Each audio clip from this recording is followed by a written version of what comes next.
कल्पना कीजिए एक ऐसी दुनिया की जहां आपको जेब से फोन निकालने की जरूरत नहीं है। आप सिर्फ सोचेंगे और मैसेज टाइप हो जाएगा।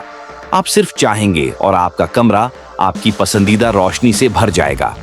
सुनने में ये किसी जादुई फिल्म की तरह लगता है, लेकिन एलन मस्क की कंपनी न्यूरालिंक इसे हकीकत बना चुकी है।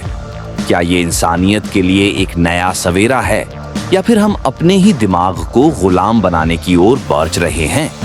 आज द माइंड मैग्नेट पर हम इस रहस्य से पर्दा उठाएंगे। सबसे लार्ज बदलाव आएगा हमारी स्टडी के तरीके में। सोचिए, आपको सालों तक इतिहास या गणित की किताबें रटने की जरूरत नहीं पड़ेगी। न्यूरालिंक की मदद से आप पूरी की पूरी लाइब्रेरी अपने दिमाग में सीधे डाउनलोड कर पाएंगे।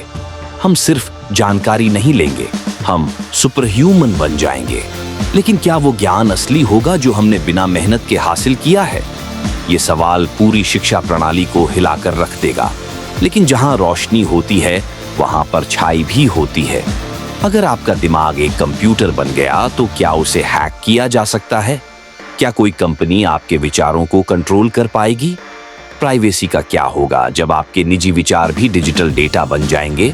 ये खतरा बहुत बड़ा है और वैज्ञानिक भी इस पर बंटे हुए हैं। कल्पना कीजिए, आप एक अंधेरे कमरे में बैठे हैं। आपको कोई बटन नहीं दबाना, कोई स्क्रीन नहीं छूनी। आप बस सोचते हैं कि लाइट जल जाए और कमरा रोशनी से भर जाता है। आपको किसी को मैसेज भेजना है, आप बस उसे याद करते हैं और शब्द अपने आप टाइप हो जाते हैं। सुनने में यह किसी साइंस फिक्शन फिल्म या जादू जैसा लगता है, लेकिन एलन मस्क की कंपनी न्यूरालिंक ने इसे हकीकत की तरफ पहला कदम बना दिया है। इस चिप ने पहले इंसान के दिमाग में जगह बना ली है। लेकिन क्या यह सिर्फ एक तकनीकी चमत्कार है या फिर इंसानियत के अंत की शुरुआत? आखिर यह छोटी सी चिप हमारे दिमाग से बात कैसे करती है? हमारे दिमाग में अरबों न्यूरॉन्स होते हैं जो बिजली के संकेतों, इलेक्ट्रिकल सिग्नल्स के जरिए एक दूसरे को संदेश भेजते हैं। न्यूरालिंक की इस चिप में बाल से भी पतले 1000 से ज्यादा इलेक्ट्रोड्स होते हैं। इसे लगाने के लिए एक रोबोट का इस्तेमाल किया जाता है, क्योंकि एक इंसान के हाथ इतने बारीक काम नहीं कर सकते। ये चिप इन संकेतों को पढ़ती है और उन्हें डिजिटल भाषा में बदलकर कंप्यूटर तक पहुंचाती है। यानी अब आपका दिमाग और आपका स्मार्टफोन एक ही भाषा बोलेंगे। लेकिन क्या आपने सोचा है कि अगर कंप्यूटर की कोई फाइल करप्ट हो जाए तो उसे ठीक किया जा सकता है, पर अगर दिमाग के संकेतों में गड़बड़ी हुई तो क्या होगा? न्यूरालिंक का पहला मकसद उन लोगों की मदद करना है जो चल नहीं सकते या देख नहीं सकते। मस्क का दावा है कि इस चिप के जरिए ब्लाइंड साइट यानी जन्म से अंधे लोग भी देख पाएंगे। लेकिन इसके फायदे यहीं खत्म नहीं होते।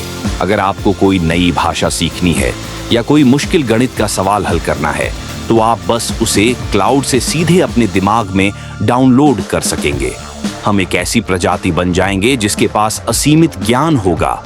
लेकिन क्या बिना मेहनत के मिला हुआ ज्ञान हमें सच में समझदार बनाएगा, या हम सिर्फ मशीनी पुतले बनकर रह जाएंगे? अब बात करते हैं उस खतरे की जिसके बारे में मस्क ज्यादा बात नहीं करते। अगर आपका दिमाग इंटरनेट से जुड़ गया तो क्या उसे हैक किया जा सकता है?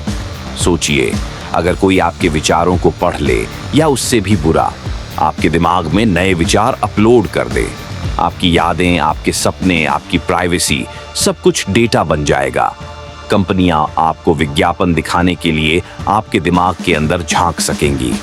क्या हम अब भी खुद को स्वतंत्र कह पाएंगे? यह ब्लैक मिरर जैसा भविष्य अब ज्यादा दूर नहीं है। क्या आप अपनी आजादी एक चिप के लिए कुर्बान करने को तैयार हैं? न्यूरालिंक विज्ञान का सबसे बड़ा वरदान भी हो सकता है और सबसे बड़ा अभिशाप भी। यह हम पर निर्भर करता है कि हम इस ताकत का इस्तेमाल कैसे करते हैं। एलन मस्क कहते हैं कि हमें एआई के साथ जुड़ना ही होगा, वरना हम पीछे छूट जाएंगे। आपका क्या मानना है? क्या आप अपने दिमाग में यह चिप लगवाना चाहेंगे? अपनी राय कमेंट्स में जरूर साझा करें। अगर आपको यह गहरी रिसर्च पसंद आई तो द माइंड मैग्नेट को सब्सक्राइब करें। हम फिर मिलेंगे एक और दिमाग हिला देने वाले रहस्य के साथ।